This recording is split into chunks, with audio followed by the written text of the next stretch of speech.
Trong hành trình đầu tư của chúng ta thì đôi khi mình sẽ cảm thấy những bộ chỉ báo mặc định của MT5 vẫn chưa đủ để dùng cho những chiến lược cá nhân. Có lúc thì bạn sẽ bắt gặp một indicator độc đáo đâu đó trên mạng, nhìn qua thì có vẻ đột phá.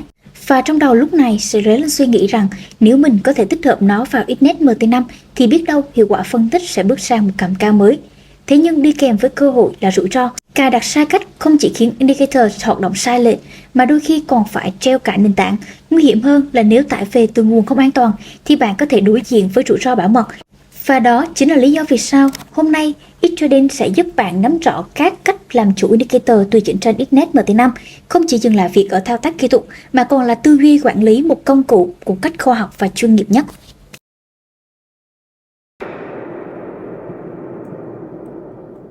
Đây là channel Xtrading, nơi cung cấp những thông tin hữu ích nhất về hoạt động trading trên sàn Xnet. Xtrading là đối tác phát triển hàng đầu của Xnet tại Việt Nam. Nếu bạn là người mới đến với Xtrading, hãy bấm vào nút đăng ký kênh để có thể nhận được những video mới nhất mà Xtrading phát hành. Nếu có thắc mắc nào, hãy để lại bình luận bên dưới video này. Team Xtrading sẽ giải đáp bạn trong thời gian sớm nhất. Hướng dẫn đăng ký tài khoản và các thông tin update mới nhất về sàn Xnet chúng tôi có để trong phần mô tả và bình luận ghim của video. Ngoài channel mà bạn đang tìm hiểu, bạn có thể truy cập vào website của kênh Xtrading để tìm hiểu những thông tin về sàn Xnet. Đường link của website tôi có để trong phần bình luận ghim hoặc trong phần mô tả của video. Phần 1 thì chúng ta sẽ tìm nguồn indicator an toàn. Điểm khởi đầu của mọi quá trình chính là chọn nguồn tải xuống, giống như việc bạn chọn nguyên liệu để nấu một món ăn ngon. Chất lượng của indicator sẽ quyết định chất lượng phân tích của bạn.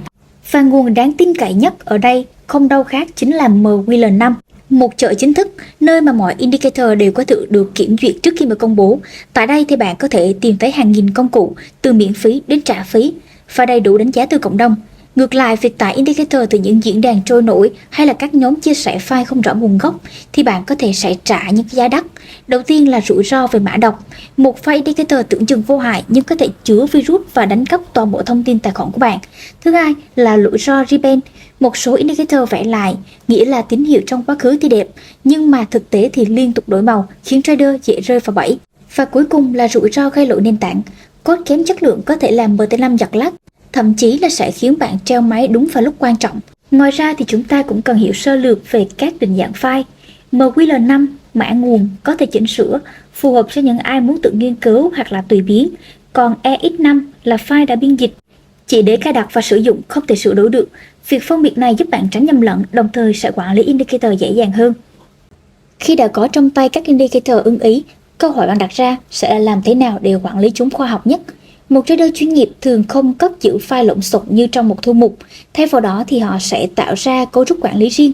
Ví dụ như thư mục chính này dành cho tất cả các công cụ tải ở ngoài, và các thư mục con thì nằm theo nhóm như là trend, oscillator, volume hay thậm chí là từng chiến lược giao dịch cụ thể.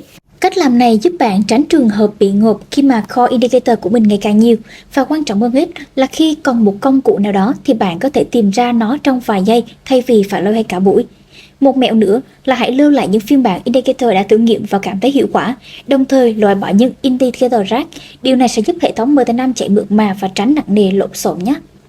Bạn dễ hiểu hơn và biết được cái thao tác để mà cài đặt indicator về trên tài khoản MT5 thì bây giờ mình sẽ hướng dẫn cho các bạn cách mà lấy indicator ở trên MWL5 nhé. Đầu tiên thì chúng ta sẽ truy cập vào trang chủ của MWL5. Các bạn tìm kiếm MWL5, sau đó thì chúng ta nhấn vào trang chủ của nó. Tiếp theo thì chúng ta sẽ cần có đăng nhập.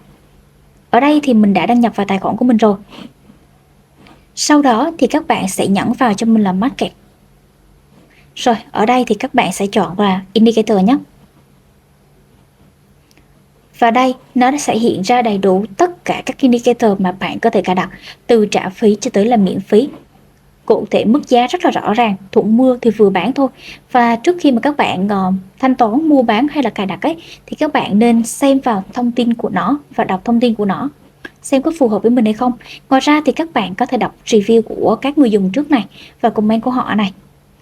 Chúng ta xem xét thật kỹ trước khi mà chọn mua hoặc là chọn dùng một indicator nào đó nhé. Ở đây nếu như các bạn chưa muốn trả phí ấy, thì các bạn có thể chọn cái bộ lọc free này. Rồi, đây là tất cả các indicator free ở trên MWL5. Các bạn có thể chọn một cái và sử dụng. Cũng tương tự vậy thôi, kể cả là đồ miễn phí thì chúng ta cũng cần phải xem thử nó có phù hợp với mình hay không. Và đọc xem thử đánh giá của người dùng như thế nào nhé. Mình giả sử, ví dụ các bạn muốn lấy indicator này đi, thì chúng ta sẽ nhấn vào đây. Sau đó thì chúng ta sẽ xem xét các cái thông tin của nó này. Đấy, hình ảnh, rồi các cái đánh giá của mọi người, review. Sau khi mà chúng ta đã cảm thấy ok rồi thì lúc này chúng ta sẽ có thể tải về để mà sử dụng ha. Cuối cùng thì chúng ta sẽ cùng nhau tìm hiểu tư duy sử dụng indicator hiệu quả. Có một thực tế là càng có nhiều indicator trong tay thì trader sẽ càng dễ rơi vào cái bẫy phân tích. Cứ thấy indicator mới là lại tải về, thêm vào biểu đồ và kết quả là màn hình tràn ngập tín hiệu đến mức bạn không còn biết nên tin vào cái nào. Một trader chuyên nghiệp thì họ rút liễu rằng indicator chỉ là một công cụ bổ trợ, không phải là chìa khóa vạn năng, và để sử dụng hiệu quả thì bạn cần nắm vững 3 nguyên tắc sau. Một là chọn lọc thay vì ôm đồm. Hãy giới hạn số lượng indicator mình sử dụng. Thay vì dùng 6, 7 công cụ cùng một lúc thì chúng ta chỉ cần từ 2 đến 3 indicator bổ trợ cho nhau là vừa đủ. Ví dụ như là một chỉ báo xu hướng này kết hợp thêm một chỉ báo dao động và cùng một công cụ khối lượng là đã hoàn chỉnh rồi. Thứ hai là hãy kiểm nghiệm trước khi mà áp dụng. Đừng vội vàng dùng indicator vừa tải về giao dịch tiền thật.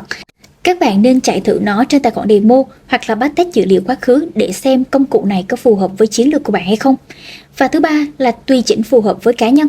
Một indicator có thể thiết kế cho khung daily, nhưng nếu như bạn là một scalper giao dịch trên M5 thì lúc này cần phải điều chỉnh chu kỳ sao cho hợp lý, không có cài đặt chuẩn cho tất cả, chỉ có cài đặt phù hợp với phong cách riêng của bạn. Khi áp dụng tư duy này thì indicator không còn là gánh nặng mà trở thành một công cụ tinh lọc giúp bạn ra quyết định sáng suốt hơn. Trên đây là toàn bộ nội dung video hướng dẫn của ngày hôm nay. Cảm ơn các bạn đã theo dõi video.